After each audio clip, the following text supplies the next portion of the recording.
physical science. Formation of elements during the stellar formation and evolution. So for the objective of this lesson, we have to describe the formation of the heavier elements during the formation and the evolution of star, cite the astronomical evidence which justify the formation of elements during stellar formation and evolution. Appreciate the importance of the discovery of atomic number, which led to the synthesis of the new elements in laboratory. So evolution of stars and the formation of the heavier elements. So the star formations overview. So stars originate from the collapsing region in molecular clouds. So this collapse forms as a protostar. So this is the protostar where temperature rises due to the gravitational contraction. So tumataas yung temperature niya because of the gravitational contraction up to 10 million Kelvin because of the nuclear fusion. Okay, the nuclear fusion begin and then releasing the neutrinos and the positron. So once the equilibrium is reached, the protostar becomes the main sequence star. So after the protostar, ang next niya na ay itong main sequence star. So in the main sequence star in the core, the hydrogen fuses into helium via proton-proton tube. So merong hydrogen, nag-fuse ito into helium, and then gravitational pressure, again, sustain fusion of hydrogen and helium. Because of the gravity pressure, yung ating hydrogen and helium ay nagkakaroon ng fusion. Helium in the core transform into carbon. So, nung nag-fuse ang hydrogen and helium natin, magta-transform na ito into carbon. So, ibig sabihin, another element from hydrogen and helium, nag-transform siya into a carbon. So the hydrogen around the core continues fusing into helium, forming a red giant. So ito ang ating red giant star. So ibig sabihin, dito nagkakaroon ng fusing into helium para mag-form as a red giant. Massive star undergo the successive fusion stages. So usually, atong mga massive stars natin, nag-undergo siya ng fusion stages. So number one dito is the helium fuses into carbon. Because of what? Because of hydrogen. Diba? So, helium fuses into carbon. And then, yung carbon naman, nagpo-fuse siya into neon. So, and then the neon fuses into magnesium. And the magnesium fuses into silicon, and the silicon fuses into iron. So, ibig sabihin, because of the fusion, nagkakaroon ng mas mabigat na element. And the iron marks the end of the energy-producing fusion reaction. So, ang pinaka-end na element nila ay ang iron. Ito yung producing fusion reaction nila, yung end of the energy. So the low mass star lack energy to sustain the fusion beyond. Okay, so hindi na masustain yung fusion beyond helium. So once the fuel is exhausted, okay, na-exhaust na yung fusion natin, the outer layer are expelled. So dito na siya papasok. Na-expelled na yung mga outer layers and the remaining core becomes the white dwarf. Ito na yung matitira. Sumabog na, natanggal na yung mga outer layer dito, at ang matitira na lang daw ay ang white dwarf. And usually, ang ating white dwarf ay composition ay carbon.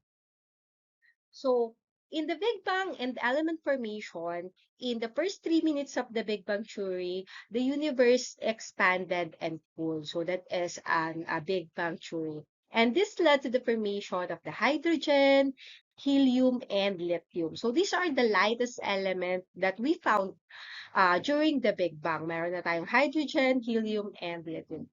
The heavier elements like the beryllium and iron form later through the stellar nucleosynthesis. So, ito nga yung nangyari within the star, yung stellar nucleosynthesis. So, kapag sinabi natin stellar nucleosynthesis, it is the within the star.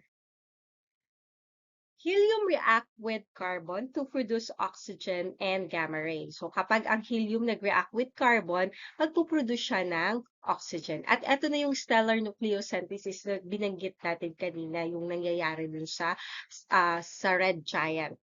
And then, oxygen react with helium to form neon. Okay? So, ang oxygen nag-react with helium, makaka-form na siya ng another element na neon, and also a gamma ray.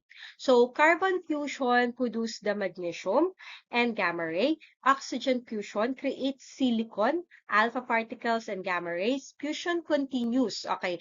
Kapag ang fusion ay nag-continue until ang iron ang mapo-form. So, this is the last element na pinakamabigat sa ating stellar nucleosynthesis, ang iron, beyond which is no energy is gained.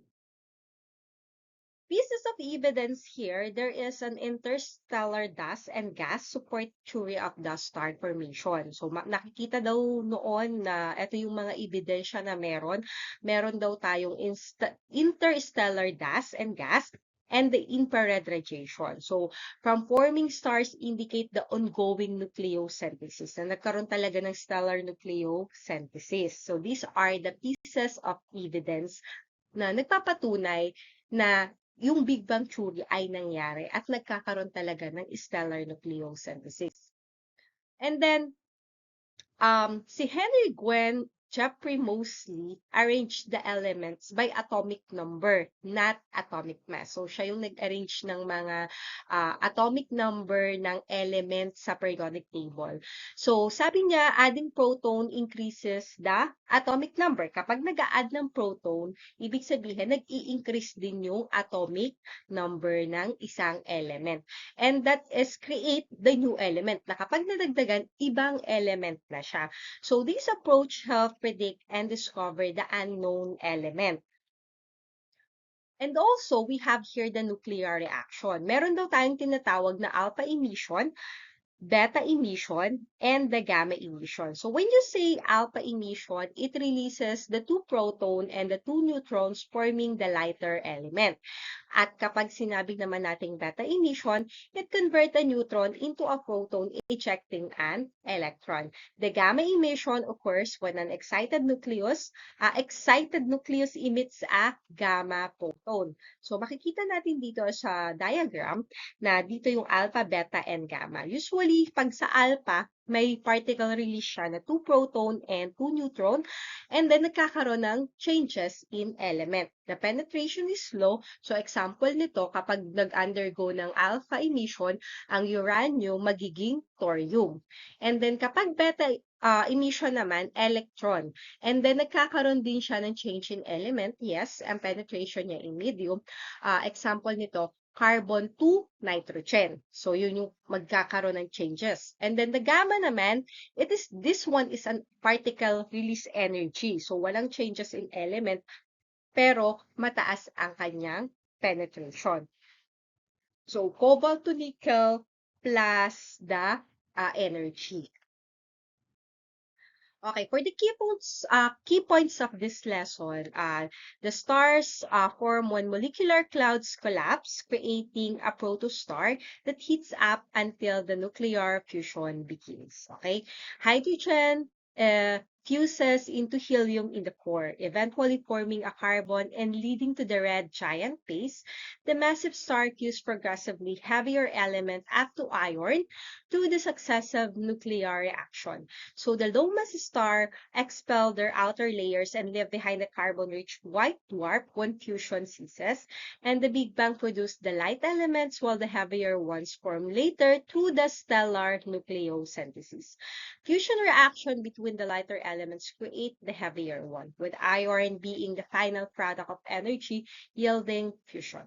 So a supernova core when the star core collapses, releasing energy and scattering heavy elements into the space, and then the interstellar dust infrared radiation confirm ongoing star formation and the nucleosynthesis. So Henry Gwen, Jeffrey Moseley use atomic number to organize elements and predict the new ones based on the proton count. So this is the summary of the lesson. So for the activity 1, this one is activity 1, activity 2, activity 3, and for the quiz, 1, 2, 3, 4, 5, 6, 7, 8, 9, 10. Okay, thank you for listening.